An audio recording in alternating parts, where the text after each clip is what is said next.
Gloria al Señor.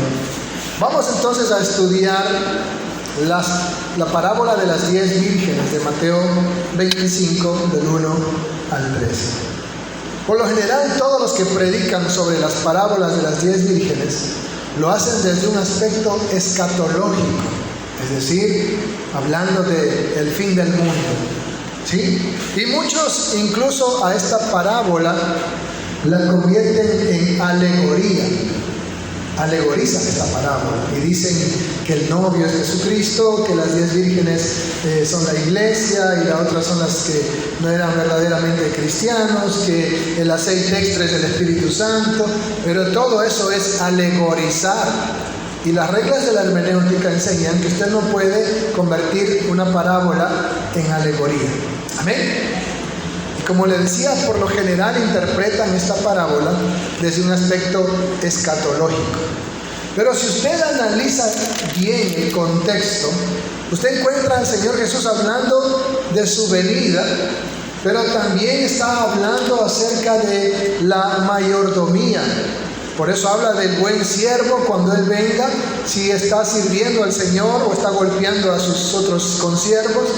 Luego de las 10 vírgenes habla de los talentos, y en el juicio de las naciones habla de aquellos que no dieron de comer al hambriento ni beber al sediento.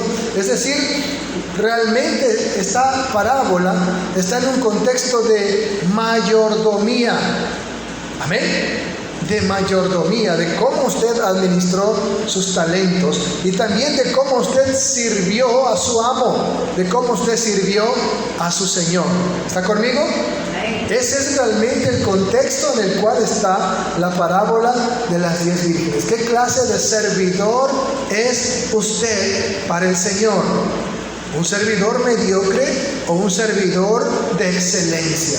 ¿Sí? Y ese es el tema de esta noche, hermanos. Un servidor de excelencia, ya que estamos hablando acerca del servicio. Amén. Entonces, vamos a ver esta parábola desde esa perspectiva de la mayordomía. ¿Qué es un mayordomo? Es un servidor. Sirve a su patrón o a su amo o a su jefe. Amén. Y en ese servicio tiene que hacerlo de una manera excelente. Por eso dice en el 24-51 que si ha sido un mal servidor, lo castigará duramente y lo pondrá con los hipócritas, donde será el lloro y el crujir de dientes. Ahí está hablando de mayordomía, de cómo este hombre sirvió al Señor. Amén. Porque si lo vemos escatológicamente, a veces la iglesia ve estos textos como alguien que tiene que estar cruzado de brazos esperando que Cristo venga. Ni siquiera hay que dormir, hay que estar despiertos porque ya viene Él, y estamos desde esa perspectiva de ya viene el Señor, y si no estás como las 10 vírgenes, como las 5 prudentes, te quedas. Pero no tiene nada que ver realmente estos textos con eso, sino está hablando más bien desde la mayordomía. Desde luego que se aplica a la venida del Señor, pero nos da a entender que no es que Él quiere que nosotros estemos mirando al cielo a qué horas viene, sino quiere que nosotros estemos concentrados en servirle mientras Él viene, y que Él quiere encontrarnos sirviéndole y con excelencia. ¿Está conmigo? Esa es la verdadera perspectiva de estas enseñanzas. Vamos a analizar entonces la parábola desde las 10 vírgenes, sin salirnos de la parábola, ¿sí? Sin irnos, como le decía, a la alegoría, como hacen algunos, ¿verdad? La diferencia entre una parábola y una alegoría, usted sí sabe, ¿verdad? La parábola es un ejemplo, es una comparación, ¿verdad? ¿Sí? Es una historia para dar una enseñanza. En cambio, la alegoría prácticamente es cuando usted toma una cosa, una historia, y de ahí saca un principio, por decir así, profético. Por ejemplo, cuando dice que ahora nosotros somos hijos de la libre y no de la esclava, ahí está tomando una historia verdadera, ¿sí? A Sara y a Agar, para usar como ejemplo de que la iglesia es la libre, mientras que el pueblo de Israel, por seguir usando la ley, es hijo de la esclava, porque dice que son esclavos de la ley. Y Cristo nos hizo libres de la maldición y de la esclavitud de la ley. Amén. Cuando usted toma algo real, ¿sí? Y lo usa como ejemplo, eso es una alegoría. Pero cuando usted toma una historia así ficticia para dar un ejemplo, ahí tiene la parábola. Amén. Entonces, cuando usted tiene una metáfora y la convierte en historia, se convierte en alegoría. Cuando usted tiene una símil y se convierte en una historia, esa es una parábola. ¿Amén? Entonces hay que tener bien claro esas reglas de interpretación para no alegorizar las parábolas. Dice aquí, entonces el reino de los cielos será semejante, esa es una símil, cuando dice algo semejante, a 10 vírgenes. Si dijera el reino de los cielos son 10 vírgenes, eso sería una metáfora, amén, que se convierte en alegoría. No, aquí dice el reino de los cielos es semejante a 10 vírgenes, esa es una símil. Y como la símil se convierte en historia, tenemos una parábola, amén. Eso es algo de hermenéutica para que usted aprenda, ¿no? Dice entonces el reino de los cielos es semejante a 10 vírgenes. Sí, las 10 vírgenes representan 10 doncellas que eran la corte de honor para el novio. No tiene nada que ver con la virginidad, por si acaso, ¿no? Pero así se la llamaban a estas doncellas o vírgenes. Sí, eran chicas que formaban la corte de honor para el novio. Tomando sus lámparas salieron a recibir al esposo. Este hombre ya estaba desposado, ya había cumplido con todo lo que tenía que hacer, como tener una casa, tener un trabajo, tener los recursos para venir y llevar a la novia con quien se había desposado. Dice que en el versículo 2, 5 de ellas eran prudentes y 5 insensatas. ¿Por qué califica a unas como prudentes y a otras como insensatas? Dice, las insensatas, tomando sus lámparas, no tomaron consigo aceite, mas las prudentes tomaron aceite en sus vasijas juntamente con sus lámparas. Amén. Entonces, vemos que aquí califica de insensatas a aquellas doncellas que no tomaron precaución ante alguna situación adversa, que no se prepararon para enfrentar una situación inesperada o adversa, como que se tardara el novio y se les termine el aceite. ¿Sí? En otras palabras, a ellas no les importó el fracaso, no les importó la mediocridad, no les importó si quedaban mal. Bueno, no era culpa de nosotros, el novio se demoró, de él era la culpa, así que se nos acabó el aceite y punto. ¿Sí? Ellas no tenían la mentalidad de decir no, ¿sí? Tenemos que cumplir la misión, como decimos los militares, ¿verdad? Lleva, truene, relampaguee, ¿sí? Había una carta que se llamaba Carta García. ¿Cuántos lo leyeron alguna vez, no? Carta García. Tenía que cumplir la orden y punto, cumplir tu misión y no fracasar y hacerlo con excelencia. Las otras, la parábola del Señor las califica como prudentes porque eran precavidas, porque eran diligentes, como dice un texto, ¿verdad? En lo que requiere diligencia, no perezosos. Amén. Ellas eran precavidas, tomaron precaución, ¿sí? Estaban preveyendo alguna situación donde podían quedarse sin aceite, entonces vamos a llevar aceite extra. Es como que usted se va a un campo para adentro, ¿verdad? Sí, va con su carro con combustible, pero usted cree que hasta regresar el combustible le podría faltar. ¿Usted qué hace? Lleva una poma extra de combustible, ¿verdad? Y no se queda botado por ahí, ¿sí? Si usted se va a un campo traviesa, usted no se va sin su llanta de emergencia. Toma previsión, toma precaución ante situaciones adversas. Es más, en la milicia nos enseñaban eso. Una de las formas de ganar una guerra es preveyendo las cosas que puedan suceder. Usted lleva, para una guerra, lleva equipo para curar heridos, ¿sí? Lleva equipos para rescatar esos heridos, lleva equipos para poder alimentarse en casos extremos, prevé cualquier situación difícil y está preparado para enfrentarse a ellas. Amén. Es decir, no le cogen en ese momento, uy, no sé qué hacer. Usted ya sabe qué hacer. Sabe qué hacer en una emboscada, en una contraemboscada, sabe cómo replegarse. Usted tiene planificado todo. Usted se prepara para ese combate, se prepara para ese patrullaje.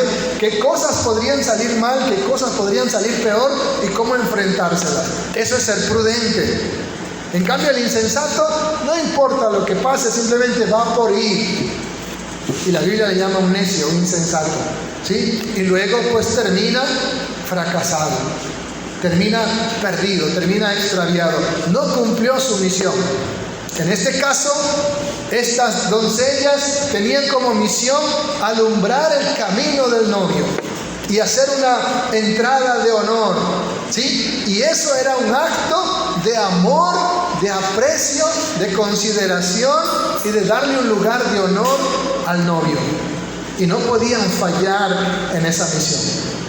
Pero vemos que 5 de ellas fallaron porque no preveyeron, porque no tomaron precaución de lo que podía suceder. Simplemente fueron por ir, como que dice, ya voy porque ya me invitaron, ¿verdad?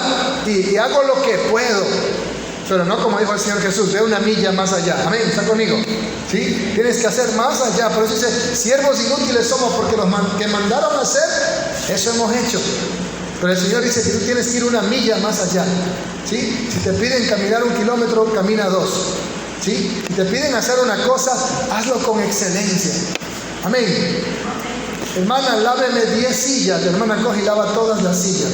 Eso es excelencia, ¿sí? Hermana, bárrame aquí la iglesia. La hermana no solo barra, sino que trapea, le pasa hasta cloro y cuantas cosas, desinfectante, ha perfumado, limpió hasta las telarañas. Eso es excelencia, ¿sí? En cambio, el mediocre, ¿cómo le llamaban antiguamente? Por aquí pasó mi suegra, dice, ¿verdad? ¿Sí? Solo barre en un pedacito donde le mandan y nada más. Y no importa si allá hay un poco de basura, no la recoge. Eso no es un siervo de excelencia. Un siervo de excelencia hace más allá de lo que se le pide hacer. Amén. Toma precauciones para no fallar en la misión que se le ha encomendado. Eso es lo que el Señor quiere enseñarnos en esta historia, en esta parábola, en esta ilustración. Amén. Que usted tiene que ser un siervo de excelencia, no un siervo negligente, no un siervo mediocre, descuidado, ¿sí? Sino más bien un siervo diligente, un siervo que toma precaución. Hablábamos el otro día del Día de la Mujer, ¿verdad? La mujer virtuosa. A ella no le coge de sorpresa el invierno. Sus hijos ya están con ropas dobles, así que no se preocupa, ¿sí? No se preocupa por el porvenir, ¿verdad? ¿Sí? Ella ya está preparada. Eso es lo que el Señor quiere de sus siervos, de sus servidores. ¿Está conmigo? Y eso es lo que enseña esta parábola. Por eso llama insensatas a las que no tomaron precauciones, y prudentes a aquellas que, aparte de sus lámparas, se tomaron la molestia, tal vez la dificultad, tal vez hasta el estorbo de llevar una vasija con aceite, la incomodidad, pero no les importó, sino cumplir con excelencia la misión que tenían que cumplir, ¿sí? De ser la corte de honor, de ser los que iban a iluminar y adornar el camino de la entrada del novio. Amén. Y ahí es donde el Señor Jesús nos dice a nosotros, ¿verdad? ¿Sí? Y esa sí es una metáfora, ¿sí? Nosotros somos la luz del mundo. Somos luminares que brillamos en medio de una generación maligna y perversa. Somos esos luminares, esa luz del mundo que abre camino a la venida del Mesías y nos va a encontrar sirviéndole. No como lechuza los ojos mirando al cielo, a qué hora viene Cristo. Cuando usted tiene la seguridad de su salvación, no está preocupado a qué hora venga Él, ¿sí? La hora que venga el Señor, yo sé que me voy con Él. Amén. No está con la paranoia de a qué hora vendrá Cristo y si me quedo. Usted está seguro que se va con el Señor. No se preocupa por a qué hora viene, sino se preocupa que lo encuentre sirviendo. ¿Está conmigo? Que lo encuentre haciendo su voluntad. Amén. Hay una alabanza que dice eso, ¿verdad? Que cuando Él venga nos encuentre haciendo su voluntad, ¿sí? Dice, Señor, yo quiero corresponder al amor que tú me das. ¿Has escuchado, verdad? ¿Sí? Dice, y que cuando tú vengas me encuentres haciendo tu voluntad. Eso es lo que quiere el Señor y eso es lo que enseña esta parábola de las 10 vírgenes. Que Él nos encuentre sirviendo, que Él nos encuentre cumpliendo la misión. ¿Cuál fue la misión que Él nos encomendó? Vayan y hagan discípulos a todas las naciones, prediquen el Evangelio a toda criatura. Eso quiere el Señor. No quiere que estemos paranoicos ahí, no, es que tenemos que hacer vigilias todas las noches, si es posible, para que el Señor no nos encuentre dormidos, sino despiertos. No está hablando de dormido o despierto físicamente, sino espiritualmente. Usted puede estar durmiendo físicamente, pero si está en una correcta relación con Dios, usted está despierto espiritualmente. Amén. ¿Sí? Entonces, aquí está hablando que el Señor quiere encontrarnos trabajando, sirviendo, haciendo su voluntad, ganando almas para el reino de Dios. ¿Cuánto le da un aplauso a Jesucristo? Gloria a Dios. Dice el versículo 5, Y tardándose el esposo, cabecearon todas y se durmieron. Aquí no dice que las insensatas se quedaron porque se habían dormido, no, todas se durmieron. Amén. Las prudentes y las insensatas se durmieron físicamente. Aquí no está hablando que se durmieron espiritualmente. Aquí no es que las otras se quedaron fuera porque estaban dormidas, no, se quedaron fuera por insensatas, por no tomar precaución, por no prever una situación difícil, por no tomar todo el interés en no quedarle mal al novio, sino en darle lo mejor a él. Amén, ¿está conmigo? Versículo 6. Y a la medianoche se oyó un clamor: aquí viene el esposo, salid a recibirle. Entonces todas aquellas vírgenes se levantaron, miren, todas se levantan, las prudentes y las insensatas, y arreglaron sus lámparas. Y cuando arreglan sus lámparas se dan cuenta de la falta de aceite de las otras. Y las insensatas dijeron a las prudentes: dadnos de vuestro aceite, porque vuestras lámparas se apagan. Mas las prudentes respondieron diciendo: para que no nos falte a nosotras y a vosotras, id más bien a los que venden y comprad para vosotras mismas. Miren, a ellas no les importaba ni siquiera la ñañería, la amistad, la camaradería. No es que eran egoístas, es que ellas estaban más preocupadas en cumplir su misión. ¿Sí? ¿Cuántas personas a veces por apoyar a otros terminan fallándole al Señor? ¿Sí? Es que tenía que ayudarlo al fulano, al sultano. No, Dios es primero. Amén. Dios es primero. Y aquí ellas dicen: nosotros no podemos darnos el lujo de que se nos apaguen las lámparas en media fiesta, porque falta medianoche todavía para amanecer. Y si en medianoche ya se apagaban las lámparas, significa que con la vasija que tenían y llenaban otra vez, les servía hasta el amanecer. Pero si compartían el aceite, ¿qué pasaba? ¿Sí? Antes del amanecer ya iban a estar en oscuridad, sin aceite. Entonces ellas no podían darse ese lujo de que se les apague las lámparas antes del amanecer. ¿Sí? Así que no podían compartir su aceite. Amén. Entonces ellas dicen: no, nosotros no podemos quedar mal. Si le compartimos el aceite, se nos van a apagar nuestras lámparas también. Así que vayan y compren. Ahora imagínense ir a la medianoche a buscar dónde venden aceite. Es casi imposible. Amén. Era algo prácticamente imposible.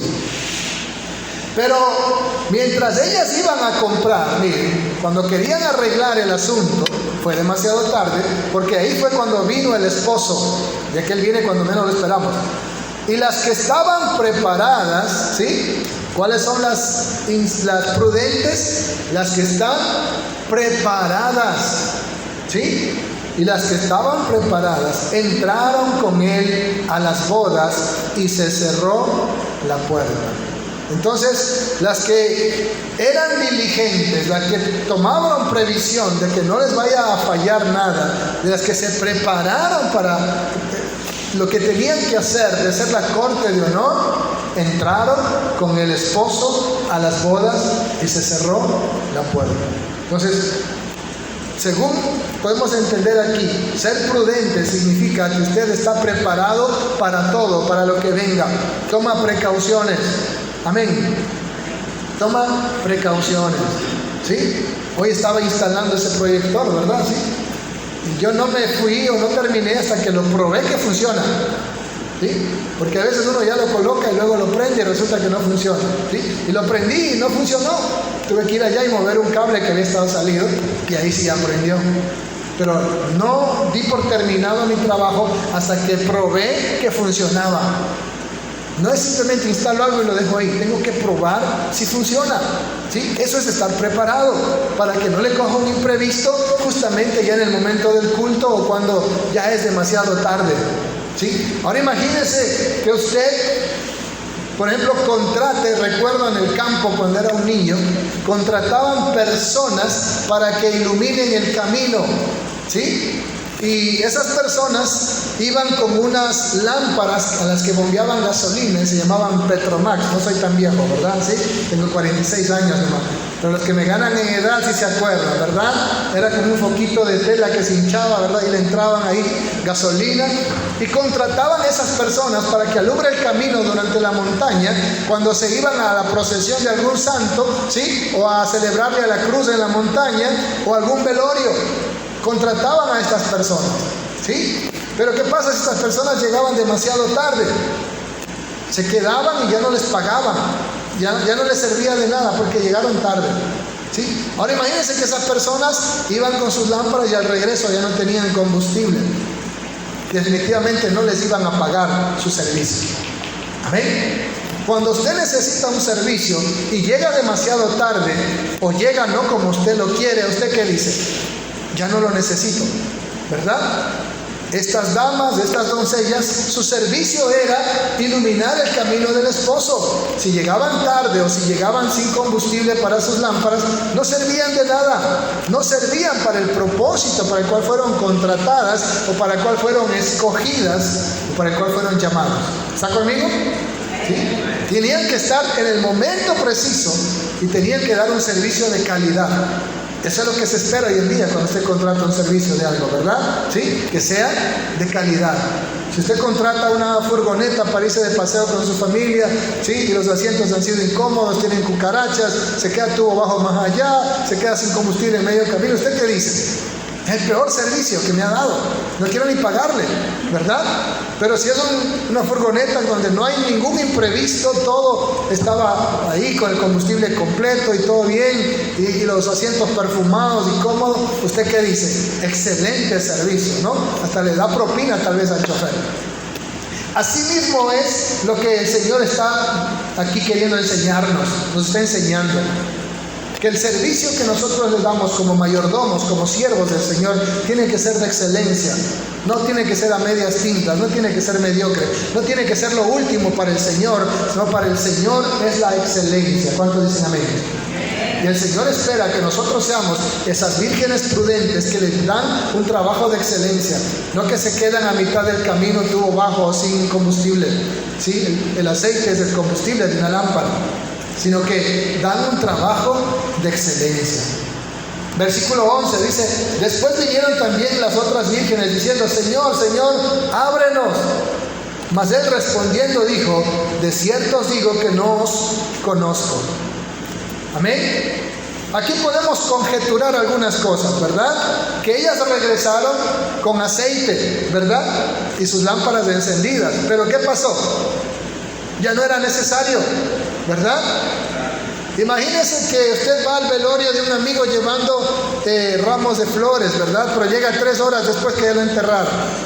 ¿Le recibirá el ramo de flores el deudo? Va a decir: vaya y déjelo en el cementerio, pues ya está el muerto, ¿verdad? ¿Sí?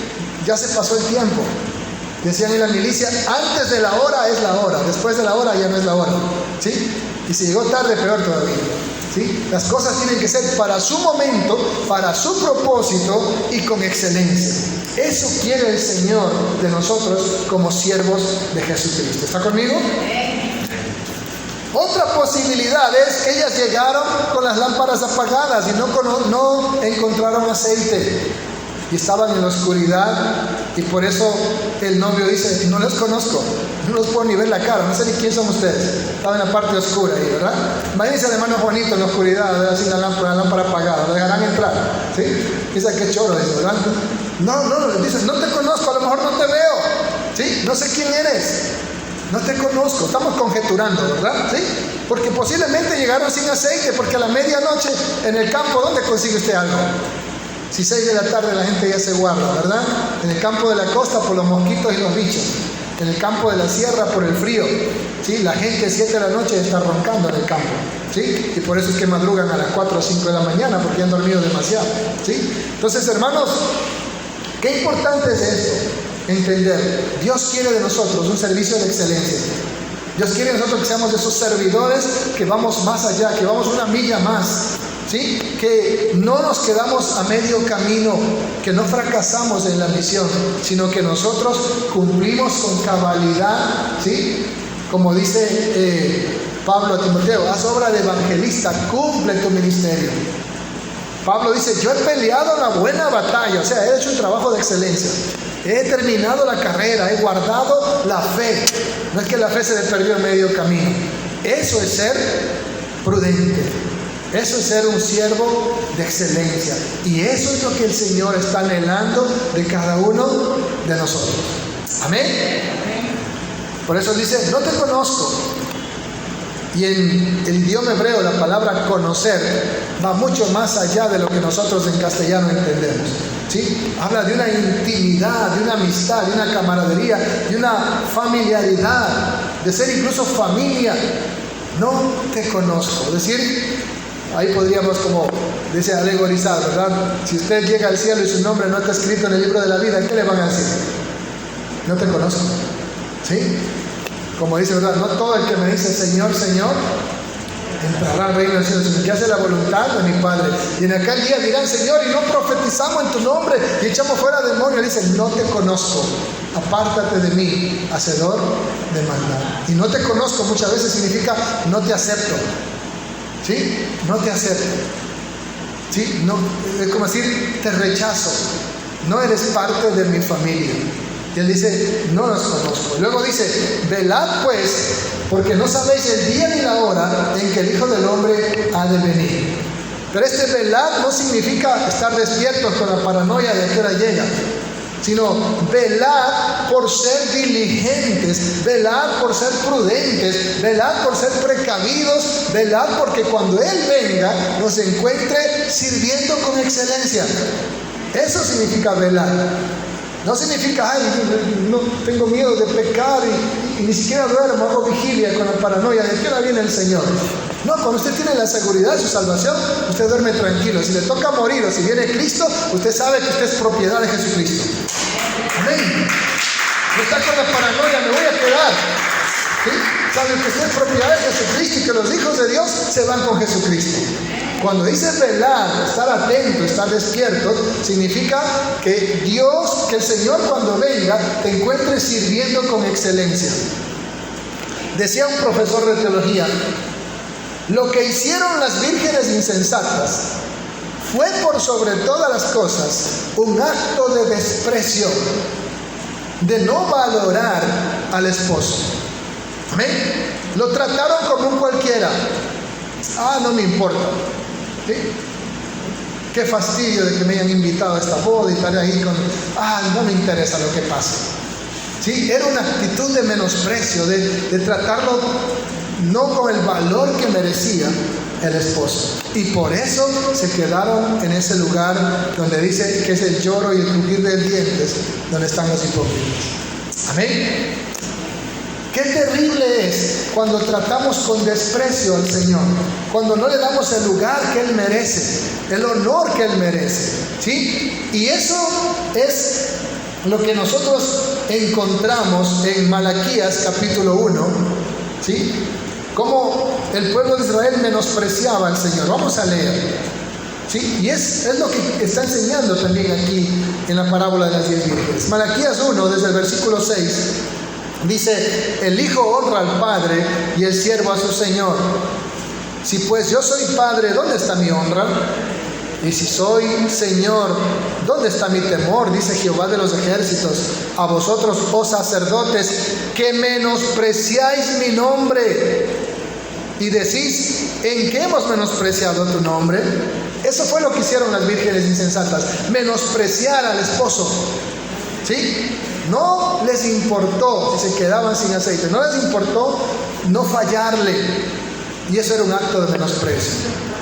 ¿En qué te hemos menospreciado?, preguntan los sacerdotes, y el Señor responde, Malaquías capítulo 1 versículo 7, en que ofrecen sobre mi altar pan inmundo. Y dijeron, ¿y en qué te hemos deshonrado? En que piensan que la mesa de Jehová es despreciable. ¿Sí? Cuidado cuando usted toma la Santa Cena como si fuera cualquier cosa. Y cuando ofrecen el animal ciego para el sacrificio, ¿no es malo? Asimismo, cuando ofrecen el cojo o el enfermo, ¿no es malo? Preséntalo pues a tu príncipe. ¿Acaso se agradará de ti o le será acepto? Dice Jehová de los ejércitos. Amén. Cuando yo llego tarde al culto, hermano, es un acto de menosprecio al Señor. Es como el chavo cuando llega con la manzana ya toda comida para darle al profesor Girafales, ¿verdad? ¿Sí? Porque ya voy a un culto mermado, no completo. Amén. Cuando a veces me voy a una fiesta, me voy de shopping, me pongo la mejor ropa, pero para ir a la iglesia me visto como sea, ¿verdad? Eso es lo que dice aquí: me presentan al cojo, al manco, al tuerto. Me están menospreciando. No me dan el lugar que yo merezco. Versículo, y dice: no, preséntaselo a tu príncipe, ¿no? Vaya a darle al presidente un perro cojo, sarnoso. ¿Qué le dirá? ¿Sí? Es un insulto. Pero a veces a Dios le damos lo último, lo que nos sobra. Versículo 9. Ahora pues, oren por el favor de Dios para que tenga piedad de nosotros. Pero, ¿cómo podéis agradarle si hacéis estas cosas? Dice Jehová de los ejércitos. ¿Quién también hay de vosotros que cierre las puertas o alumbre mi altar de balde? Yo no tengo complacencia en vosotros, dice Jehová de los ejércitos, ni de vuestra mano aceptaré ofrenda, así como de Caín, ¿verdad? No aceptó ni a Caín ni a su ofrenda. Porque desde donde el sol nace hasta donde se pone, versículo 11, es grande mi nombre entre las naciones, y en todo lugar se ofrece a mi nombre incienso y ofrenda limpia. Porque grande, otra vez, es mi nombre entre las naciones, dice Jehová de los ejércitos. Y vosotros lo habéis profanado cuando decís: inmunda es la mesa de Jehová, y cuando decís que su alimento es despreciable. Hay personas que vienen y no cenan. ¿Y qué están haciendo? Están diciendo que su alimento es despreciable. Están menospreciando la mesa del Señor. Están diciendo, como dice aquí el 7, piensan que la mesa de Jehová es despreciable. Qué terrible es eso. Préstele atención al versículo 13. Habéis dicho además: oh, qué fastidio es esto, y me menospreciáis, dice Jehová de los ejércitos. Y trajisteis lo robado, o cojo, o enfermo, y presentáis ofrenda. ¿Aceptaré yo esto de vuestra mano? Dice Jehová. ¿Sabe? Cuando yo no era cristiano y mi mamá me obligaba a ir al templo, yo decía: qué fastidio, déjeme dormir. Solamente quiero estar metida en la iglesia. Déjeme dormir, qué fastidio estar ahí viendo, estar aplaudiendo con esos locos. ¿Sí? Así decía yo, porque estaba ciego en mi ignorancia, en mis tinieblas, y me fastidiaba ir al templo. Ahora quisiera vivir metido aquí. Amén. Por eso dice el salmista: mejor es un día en la casa de Dios. Ellos llegaron a fastidiarse de ir al templo a presentar sacrificios, y por eso vino el cautiverio y destruyeron ese templo. Y ahora, cuando estaban en el cautiverio, ahí se estaban: oh Jerusalén, si me olvidara de ti, que se pegue mi lengua al paladar. Primero habían dicho: qué fastidio. Derrumbaron ese templo y ahora se estaban lamentándose allá en Babilonia. Que no nos pase a nosotros lo mismo, hermanos. Que digamos: otra vez al templo, otra vez al culto, ¿sí? ¿Verdad? Déjenme jugar Free Fire, dice, ¿verdad? Otra vez me quieren, cada rato quieren estar metidos, hermanito, en la iglesia. Y menosprecian la casa del Señor. ¿Por qué creen que hay tantas sillas vacías? Amén. Menospreciamos la casa del Señor. ¿Aceptaré yo esto? Versículo 14. Maldito el que engaña. ¿Recuerda a Ananías y Zafira? ¿Sí?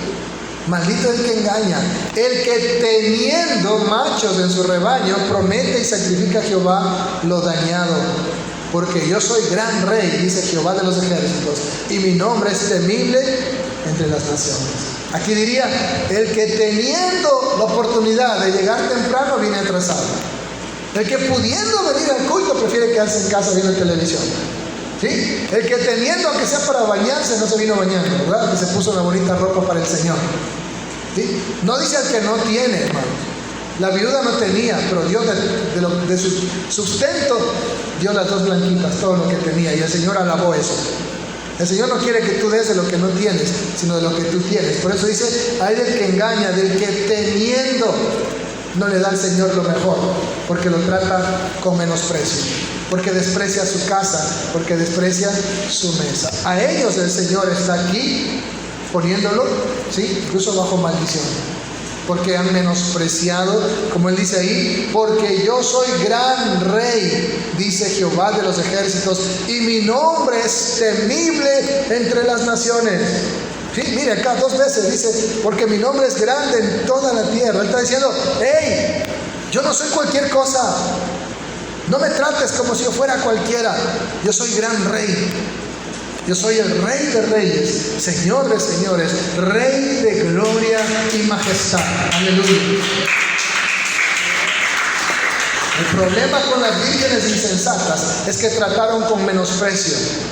Es que tomaron como despreciable el alumbrar el camino para el esposo. Amén. Y por eso se quedaron en la oscuridad. El Señor quiere que nosotros tratemos al Señor con la gloria y la honra, con el aprecio que Él se merece. Y que hagamos para Él lo mejor, con excelencia, porque Él es el Rey de Reyes y Señor de Señores. Dale otro aplauso a Jesucristo.